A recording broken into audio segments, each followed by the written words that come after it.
In recent years, the world has tried to become more sustainable in all aspects of life, including sports. This drive to be more sustainable and environmentally friendly is something that has now also reached the so-called pinnacle of motorsport, the Formula One. Formula One has stated that they have set themselves the goal of achieving net zero carbon by 2030. But how realistic is it for the Formula One to be fully sustainable? The literature regarding sustainability in Formula One and motorsport in general is scarce, but there's certainly some useful insights. For example, Dingle, who reported that there's a considerable doubt as to whether motorsport is marketed and managed in an environmentally friendly and sustainable way. Sarah Grannon found that Formula One is looking into using sustainable aviation fuels for the air transport to lower the carbon emissions created by air transporter teams. However, these fuels are not scheduled to arrive until 2030, and as Greben reported, there are uncertainties and it is unclear whether this plan will be successful. That being said, the Formula One certainly is not leaning back and doing nothing to push for sustainability. Vilova et al. Reported that there are plans in place to use the racetracks in Austin, Texas for other types of public events and as a platform for increasing public awareness for green energy and transportation. To get more insight on Formula One and motorsport's drive to sustainability, I talked to David Euwema. Dave is a lifelong racing fan and has been following the Formula One since he was a little kid. And since 2019, he is a journalist in the motorsport and has reported on the Formula One as well as other championships in sport, like the World Endurance Championship. Okay, Davey, thank you very much for joining me on this Easter. We're recording this a bit earlier than the deadline tells us because you're leaving in a few days. That's right. That is going to Portugal. That's correct. So let's get right into things. So you've been a lifelong racing fan. What do you think is the reason that it took motorsport so long to get focused on becoming more environmentally friendly? I think that sort of the root of that lies in the nature of motor racing. And if you go back to the very early days, it was something for the more privileged in society to do on the weekends. Um, these days, you've got professional drivers, and there's a split between professional drivers and so-called gentleman drivers, which are the rich folks who bring their own money to go racing on the weekends. If you go to back to the very early days of the sport, it was almost all of them were gentleman drivers, and in that regard, it was a fun thing for rich people to do on the weekend. So especially in the early year days, particularly like if we look back to the 30s, 40s, 50s, there was no concern for the environment, I think, at all in the world. And motorsport was very much a part of that. And I think that motorsport was more focused on improving things within its own bubble, particularly with regards to driver safety, because especially in the early days, deaths were pretty frequent, and sort of the outside wider world sort of there was almost like a barrier between it, and it hasn't been until like probably the 10-15 years that the sort of more the discussions that take place in the wider society, particularly with regards to environment and sustainability, started becoming more prevalent within the sport. And probably I'd say that's the reason why they've always been in that unique little position where they didn't really feel like they had to do anything. Almost like a bubble, you would say. Yeah, probably, yeah. Right, so but in recent years you've seen very much more that the bubble kind of bursts, so to say, and that they have to look outside as well. Yeah, but not just that, but in an interesting way is that the sport gets a reputation for driving around in circles needlessly. But what you've actually seen, which I find interesting, is that there are now parties within the sport that haven't just said this is something that needs changing, but they've taken sort of the lead in it. And one of the big things in that is hybridization, which Right. is a key part of modern racing now. We know that Formula One switched to hybrid formula back in 2014, but actually the World Endurance Championship preceded that by 2 years. And so you've seen big manufacturers, which obviously they know that they need to make that step, but they've used the sport as a proving ground. Right. Because there's no better way to test your hybrid technology than, particularly in sports car racing, endurance racing, by doing Le Mans 24 hours. You know, if your hybrid system can keep running for 24 hours around Le Mans, it'll keep running for a drive down to the supermarket, so to Right. speak. Yeah. So in a way, it's been these manufacturers as well that sort of perhaps started bringing that change in. Toyota's a good example of a manufacturer that specifically races to develop its hybrid technology in cars. And they were amongst the first teams to go into hybrid endurance racing back in 2012. Right. It's interesting that you mentioned that World Endurance Racing was the first to kind of, or maybe not the first, but These are the first mainstream before Formula One went into hybrid. Is there anything else outside of that you think the Formula One can learn from the World Endurance Championship? It's interesting that you asked that, because as of right now, the WEC is sort of struggling with its own little issues with regards to sustainability, particularly when it comes to tire warmers. Now, to explain this, you know, when you bolt on a set of tires and you leave the pits, those tires are what they call cold. Right. Not got much temperature in them, but a racing tire works best when it's like really hot. And what teams in the past used to do is they use tire warmers, which is the electrified blankets. Yeah. Or in some cases, in terms of WEC, at the back of the garage there was a literal oven. Really? They put the tires in, and then when the team says, right, he's coming in, I've seen this in person. They take the tires out, absolutely sprint down the garage to keep the tires as warm as possible, bolt them on, send the driver out. These ovens, I've stood in front of one of them when there was a tire in, emit a massive amount of heat. Right. So obviously they are quite thirsty when it comes to energy. For this season, the World Endurance Championship, in the name of sustainability, has banned them. So Right. no more tire warmers, no more tire ovens. And there's actually been a bit of a discussion, because there are some drivers are saying it's actually quite dangerous, because you go out on cold tires, so you've got no grip. Right. And they go, and we've already had a couple of incidents where even pro drivers got caught out of my, but the amateurs particularly have just ridden off cars. Right. And they go, all right, so we've got the tire warmers. Do you get rid of them? But how do you then offset that? If you wreck a car, you have to bring it, Right. bring out all the parts in to rebuild the cars. And I think Formula One still uses tire warmers. And I think I've heard some talks about them wanting to get rid of them as well. So that's one. I wouldn't know if that's a particularly good route to go. But what you can see is that WEC uses a lot of. WEC has a much more spaced out calendar compared to Formula One. Right. There's only, I think, 6 or 7 races, and a lot of that is European. So you go by truck, which is obviously what Formula One does as well. But for the Faroe Islands, so they go to Fuji in Japan, they go to Bahrain in Bahrain, and they go to Sebring in the United States. And unless it's not possible, they use sea freight boats, which are a far more, a more environmentally friendly way of getting your stuff to where you need to be. To where you need to be. There are exceptions, which one exception which I found out recently was that Porsche, one of the big manufacturers in WEC, was conducting a test in Portimao the week before they raced in Sebring. No chance you're going to get that in time on the boat, so they flew that over.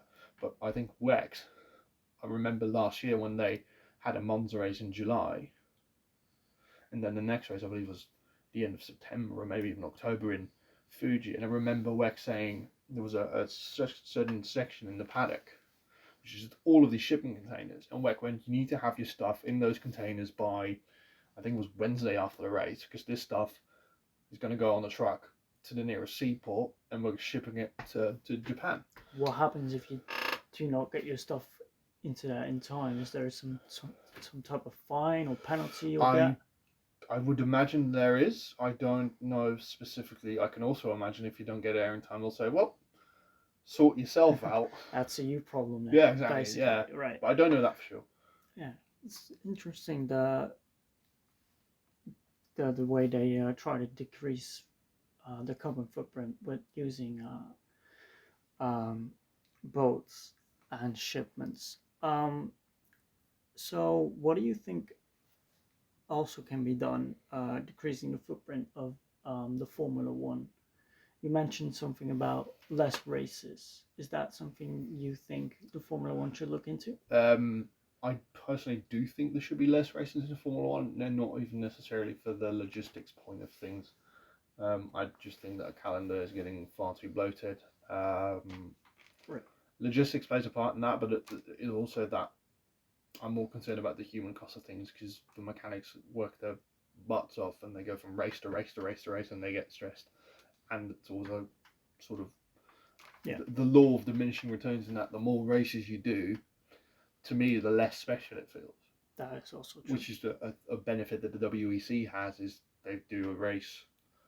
Well, this month is slightly different because they've got two, but usually it's a race a month, and sometimes this is even a race in 2 months. Would less races help logistically? Probably, but I think what they also need to do is seriously look at the way that calendar is being put together. I'm trying to think of examples off the top of my head right now, but some of the sort of ways they go around the world make absolutely no sense to me. Right. Where sort of now we've just been to Bahrain, right? That was where the first race of the season was. Right. Yeah. Then you go to Saudi Arabia. That's their neighboring countries. Close, I've been there. There's one bridge across the sea. That's fine. So round 3 was Australia, which is still, it's a long flight from there. Yeah, I know colleagues who've done that flight. It's a killer. And then the next race, which isn't going to take place in quite some time, is in Baku, which is again more Middle East. So you go from 2 races in the Middle East, and then you fly all the way to Australia, and then you're back to Baku. So why not switch them around? Group it together. So you go Bahrain, Saudi Arabia, Baku. Obviously, you can't. There are certain constraints that you have in that regard, because these races would have to take place early in the year. Because good luck holding a Formula One race in Bahrain in the middle of the summer. It's just not happening. Right. But there are more examples if you look into that calendar, with them going halfway across the world for like double headers, where you could have packed this in so much more logically. And that's, I think, where there is still a lot of ground to be made up in terms of look at that calendar and go, what races are close together? Can we group them together in a way that you don't need to take these huge leaps? Because the thing is, as far as I know, Formula One, because the calendars are so short, because the calendar is so packed, well, either doesn't or can't use sea freight. So everything they do, their logistics part, like DHL, they have a fleet of planes. Everything they do goes by plane. Right, they have started looking into investing carbon neutral fuel for planes, but that's not coming in the coming years. So yeah, I think it's I agree with you that it's fair to say that is something that should be looked at. I suppose you can sort of look at both the short term and look at the long term. Sustainable fuels, I think Porsche's working on one actually, which is 100% synthetic, which is really looking promising. I think we'll get onto this in a little bit, but WEC already has a biofuel. Formula One is working on it, but look at the short term and look at the long term. If you bring that biofuel in, it's fantastic. But as long as you don't have it, look at solutions that you can implement in the meantime, like that calendar issue, because there are some, I can't think of them off the top of my head, but some of them are completely baffling. Where you go back and forth across the world and you go, this is pointless. Nonsense. Yeah, I think they go to America back and forth like 3 times. Yeah, that's an example, because the interesting thing is another major sports car racing championship is the IMSA WeatherTech Sports Car Championship, which is all in the US, and they drive everywhere. These trucks, that's a sort of a fixture of American racing. They've got these huge shiny trucks, and they drive all across the country. So if they can do it, Formula One can do it. Exactly. Because Formula One's got vastly more resources than sports car racing, which in the large part is still privateer funded. Right. You mentioned something about the biofuel for the WEC. Can you tell us about more? What exactly is that? Yeah, it's really interesting. It was introduced last year. It's been spearheaded by WEC's fuel partner, which is formerly Total. It's now called Total Energies, to sort of represent, look, we're not long, we're just about fossil fuels, we're all inclusive, hydrogen and all that. Right. Yeah, they've got a fuel which is made up from primarily wine residue from the French wine industry. Don't ask me how you turn the wine industry and wine residue into a racing fuel, but they've done it. I think every single car, WEC is partly organised by an organisation called the ACO, which is the Automobile Club de l'Ouest, the Automobile Club of the West, which is the organisation that owns Le Mans, which obviously is the big race. Right. It's very typical to me that an organisation, a championship that's partly being run by the French, only they can come up with a wine fuel. Yeah, exactly. It's the most French thing you'll hear today, probably. But how come the WEC already has this biofuel, while the Formula One, the so-called pinnacle of motorsport, it's not? Their biofuel is scheduled to come in 2026, which is not in another 3 years, and it's not even confirmed that they'll make that. How come that the WEC successfully did something that the Formula One doesn't seem to be able to do? I think it's multifold, and it's a bit of a difficult question to answer because you can't look inside the boardrooms. But to me, I get the idea that Formula One only does this because they have to. Right. And that's also the reason why the hybrid regulations in 2014 came after WECs. I feel like there's a sort of a feeling where they go, we need to do this because it's also sort of a commercial aspect to it. Whereas WEC is, in endurance racing in general, seems to be, particularly when it comes from the French side of things, it seems to be more pushing towards it itself. Like I said, WEC had hybrid cars before Formula One did. They're developing hydrogen racing cars, right? Which is a project that's in its infancy, and I could take a while before it gets anywhere. But you can see that sort of, it's almost like WEC is more progressive than Formula One is, right? And what I also think is that the ACO and the FIA are obviously very powerful, and if they go, we're going to do this. Coupled with a panic that is already, in terms of the top manufacturers, already looking towards that hybridization and sustainabilization, if you want to call it that. Right. You get a more eager audience. There were some niggles because, especially in terms of performance, it did have some issues where some engines from some manufacturers didn't react to it as well as others did. But at least the push is there. And Formula One, this is something that you will see if you pay any attention to Formula One. It is the most political sport you will see in your life. And I think that always makes it more difficult, because any decision or any idea will be met with 10 different responses from 10 different teams. And so just look at, for example, the budget cap, which is unrelated to sustainability, but that was something that was introduced a couple of years ago. They've tried for years, decades, to bring a budget cap in, and there was always one or two organisations that firmly opposed it. Usually it's Ferrari. Right. They like swinging their weight around.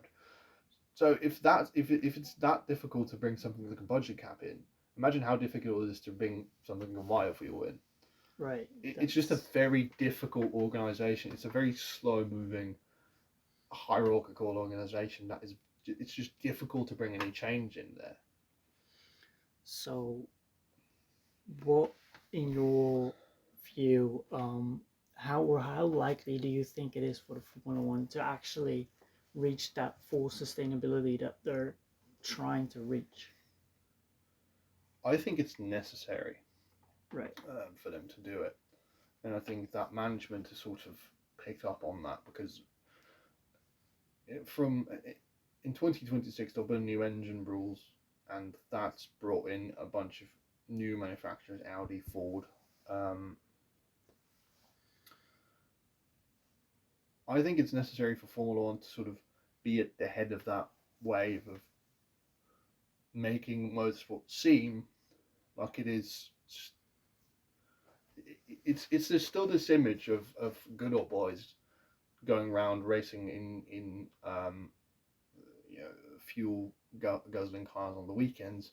That's still entrenched in what many people see as racing, going around in circles. Which is why it's so important for Formula One to say, look, we are going around in circles, but we're not killing the planet with it. Right. And they're already starting to feel the pressure, because I don't know if you remember this, but last year during the British Grand Prix, there was a track invasion from some climate activists. I remember Zandvoort 2021, there was a protest by climate activists. So the outside world is more and more looking at Formula One as this non-sustainable organisation. So Formula One needs to counter that and go, no, we are doing things. And especially that, I think what also might help is that there are manufacturers coming in that have a significant interest in looking sustainable, particularly Audi, which is coming in 2026. I think they're working towards their entire range of cars being electric. Right. So them entering Formula One is a marketing thing. So they need to be in a sport that the wider world can also see as sustainable. Based on the literature and the insights of the interview, I believe that it's fair to state that the Formula One becoming sustainable is realistic. They have the resources, the willingness, and the power to become sustainable, but it will need some action. Like, for example, changing the schedule in a way that reduces the carbon footprint caused by logistics.